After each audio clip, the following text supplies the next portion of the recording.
मज़ीद खबरें और अपडेट्स के लिए सब्सक्राइब करें हमारा channel and press the bell. अस्सलाम वालेकुम नाज़रीन, मैं हूं राजा उमर और आप देख रहे हैं न्यूज़ की दुनिया HD।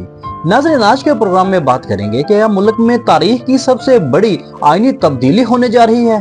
हुकूमत को नंबर्स गेम को पूरा करने के लिए किस सियासतदान की हमायत दरकार है? मसूदे पर तहफ़्फ़ुज़ात का इजहार किस सियासतदान ने किया है? PTI को इजलास में शिरकत के लिए आमादा किसने किया? तो इन तमाम तर पहलुओं पर बात करेंगे आज के इस प्रोग्राम में। तो आइए अपने प्रोग्राम का आगाज करते हैं। नाज़रीन, हुकूमत इन दिनों आईनी इस्लाहाती पैकेज की मंजूरी के लिए कोशां है। दावों के बरक्स हुकूमत को नंबर्स पूरे करने में दुश्वारी का सामना है। अगर नंबर पूरे होते हैं तो ये मरहला कब का मुकम्मल हो चुका होता।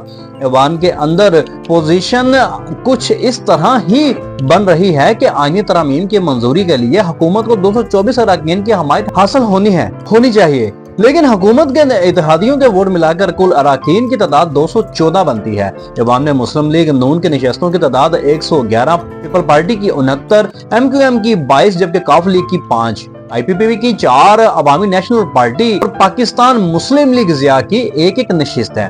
हुकूमत को 2/3 अक्सरियत साबित करने के लिए मजीद 10 अरकान की हमायत दरकार है, जबकि ऐवान में JUIF के 8 अरकान हैं। अगर JUIF हुकूमत की हमायत के लिए मान जाती है तो मजीद 2 अरकान की हमायत हासिल करना हुकूमत के लिए आसान हो जाएगा। इसी तरह सेनेट में भी हुकूमत के वोट कम है। हुकूमत इतवार की शब आईनी तरमीम का अमल मुकम्मल करना चाहती थी, मगर 50 से जायद शक्कों के आईनी तरमीम पैकेज के मसूदे को मंजर आम पर नहीं लाया गया। हत्ता कि जिन जमातों का हुकूमत को ताउन दरकार है उन्हें भी शिकवा है कि उन्हें मसूदा नहीं दिखाया गया। यूं हुकूमत के लिए इस मंसूबे को इतवार की शब अमली शक्ल देना मुश्किल हो गया, क्योंकि मौजूदा आईनी तरामीम के लिए नंबर गेम में तकरीब का पता जमीयत उलमाए इस्लाम के सरबराह मौलाना फजलुर रहमान के हाथ में है, जिन्होंने आईनी तरमीम पर तहफ़्फ़ुज़ात का इजहार किया है। शनीद है कि मौलाना फजलुर रहमान इस मौका पर मदारस के रजिस्ट्रेशन और दीनी अदरसनात के दरीना मामले को हल कराना चाहते हैं, ताहम उन्होंने फौरी हमायत के बजाय मसूदे का जायजा लेकर हतमी फैसले का अंदिया दिया है। मौजूदा तरमीम में आर्टिकल 6(3) में मनहारफ रुकन के वोट से मुतल्लिक तरमीम में बलोचिस्तान असम्बली की सीटों 65 से बढ़ाकर 81 करने की तजवीज दी गई है, ताहम बलोचिस्तान असम्बली की नशिस्तों से मुतल्लिक अभी फैसला नहीं हुआ। मौजूदा आईनी तरमीम में चीफ जस्टिस की मुद्दत मुलाजमत में इजाफा नहीं किया जाएगा, ताहम जजेस की रिटायरमेंट की उम्र 3 साल बढ़ाने की तरमीम मौजूदा पैकेज का हिस्सा है। आइंदा चीफ जस्टिस के तरीका कार को तब्दील किया जाएगा, जिसके तहत सीनियर तरीन 5 जजेस में से कोई एक आइंदा चीफ जस्टिस तैनात किया जाएगा। सदर मुमलिकत वफाकी आईनी अदालत के चीफ जस्टिस और दीगर जजेस का तकर्रुर करेंगे, जबकि जजेस के लिए दोहरी शोहरियत रखने पर पाबंदी लगाने की भी तजवीज आईनी पैकेज में शामिल है। हाई कोर्ट के जजों के तबादले की आईनी तरमीम भी मसूदे का हिस्सा है। आईनी तरमीम में अज़हुद नोटिस की दफा 184 में तरमीम की तजवीज भी मसूदे में शामिल है। जजेस का तकर्रुर करने वाली बॉडी की तश्कील 9 भी मसूदे में शामिल है। एडिशनल कमीशन और पार्लिमानी कमीशन को यकजा करके कमेटी बनाने की भी तजवीज मसूदे का हिस्सा है। एड हॉक जजेस की तकर्री की दफा 181 में तरमीम और आईनी मुकदमात की समात के लिए लहदा अपनी अदालत के क़याम की तजवीज भी मौजूदा आईनी तरमीम के मसूदे में शामिल है। आईनी अदालत में आईन की दफात 184, 185 और 186 से मुतल्लिक मुकदमात की समात होगी। आईनी अदालत के फैसले पर अपील भी आईनी अदालत में सुनी जाएगी। जमहूरी निजाम में ऐवान की सियासत और टाइमिंग की खास अहमियत होती है। मौलाना फजलुर रहमान इस हवाले से बहुबी आगाह और हमेशा सोच समझ कर अपने कार्ड खेलते हैं। कौमी असम्बली में JUIF की 8 नशिस्तें हैं, लेकिन हुकूमत और अपोजिशन दोनों की मजबूरी है। PTI के पास ऐवान में इनसे ज्यादा नशिस्तें हैं, मगर चूंकि वो ऐवान की सियासत करना नहीं जानती, इसलिए अक्सरियत से फायदा नहीं उठा सकती। जमहूरी निजाम में पार्लियामेंट हाउस को मरकजी इदारे की हैसियत से हासिल है, लेकिन क्योंकि यहाँ कानून साजी का अमल अंजाम पाता है।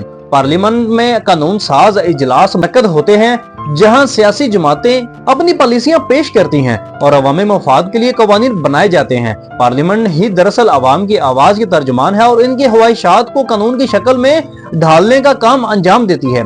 पाकिस्तान के आइन में आईनी तरमीम के लिए 2/3 अक्सरियत की शर्त इस बात की जमानत देती है कि आइन में किसी भी अहम तब्दीली के पार्लियामेंट में वसी इत्तेफाक राय मौजूद हो। ये शर्त इस बात को यकीनी बनाती है कि आइन में कोई भी तब्दीली अवामी मफाद में और मुल्क की बेहतरी के लिए हो।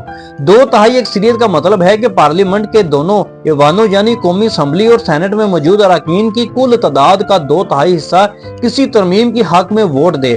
आइन में तरमीम करने के लिए सबसे पहले एक मसूदा तैयार किया जाता है। अपनी तरमीम का मसूदा तैयार करने के लिए एक जामे और तफसीली अमल की जरूरत होती है। इस अमल में माहिरीन कानून, सियासी रहनुमाओं और अवामी नुमाइंदों की शिरकत जरूरी होती है। आईनी तरमीम का मसूदा मुल्क के मुस्तकबिल के लिए एक अहम दस्तावेज होता है। इसकी तैयारी में तमाम मुमकिन अवामल को मद्देनजर रखना जरूरी होता है। पाकिस्तान जैसे माशरों में बिल अमूम आईनी मसूदा हुकूमत ही तैयार करती है, लेकिन दुरुस्त रवैया यह है कि आईनी तरमीम या कानून साजी के अमल में तमाम सियासी जमातों का इत्तेमाद में लेकर मसूदा पार्लियामेंट में पेश किया जाए।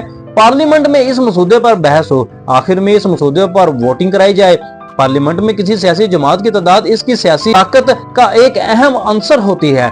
ये तादाद इस बात का तयन करती है कि वो तादाद पार्लियामेंट में कितनी मौसर है और किस हद तक अपनी पॉलिसियां नाफिज करा सकती है। पार्लियामेंट में अक्सरियत हासिल करने वाली जमात या जमातों का इत्तेहाद नए कवानीन बनाने और मौजूदा कवानीन में तरमीम करने की सलाहियत रखता है। आइन में तरमीम के लिए 2/3 की शर्त इसलिए भी रखी गई है कि कानून साजी का मकसद सिर्फ कवानीन बनाना नहीं, बल्कि ऐसा निजाम कायम करना होता है जो आवाम की बेहतरी और मुल्क की तरक्की के लिए काम करे। हुकूमत ने मौजूदा आईनी तरमीम के लिए होमवर्क के बगैर किसी के इशारे पर इतना बड़ा कदम उठाने की कोशिश की। मौलाना फजलुर रहमान ने आईनी तरमीम पर तहफ़्फ़ुज़ात का इजहार किया। PTI को भी ऐसी ही तहफ़्फ़ुज़ात हैं। मौजूदा आईनी तरमीम पैकेज को आसानी से मंजूर कराया जा सकता था अगर उजलत से काम ना लिया जाता और मसूदे को मख्फी ना रखा जाता। डेडलॉक सामने आने के बाद सियासी व आईनी मामलात व पार्लियामेंट पर की मशहूस कमेटी तश्कील दी गई। अगर दानिशमंदी का मुजाहरा करते हुए ये काम पहले किया जाता तो गैर मुतवक्के मुश्किलात का सामना न करना पड़ता। इतलात के मुताबिक PTI पार्लियामान की खसूसी कमेटी का हिस्सा बनने और इजलास में शमूलियत पर आमादा न थी, मगर मौलाना फजलुर रहमान ने उन्हें कायल किया और इजलास में शिरकत के लिए PTI राजी हो गए। मौलाना को यह जिम्मेदारी भी तफवीज की गई है कि PTI मौजूदा आईनी तरमीमी पैकेज की हमायत करे। फिलहाल आईनी तरमीम का अमल गैर मुअय्यना मुद्दत तक के लिए मौखर हो गया है, मगर हालात ने एक बार फिर मौलाना फजलुर रहमान को सियासी जमातों की इमामत का काम सौंप दिया है। तो इसके साथ ही अपने मेजबान राजा उमर को दीजिए इजाजत। मजीद खबरों अपडेट्स के लिए सब्सक्राइब करें हमारा चैनल और देखते रहिए न्यूज की दुनिया HD। पाकिस्तान जिंदाबाद, पाक फौज पाइंदाबाद।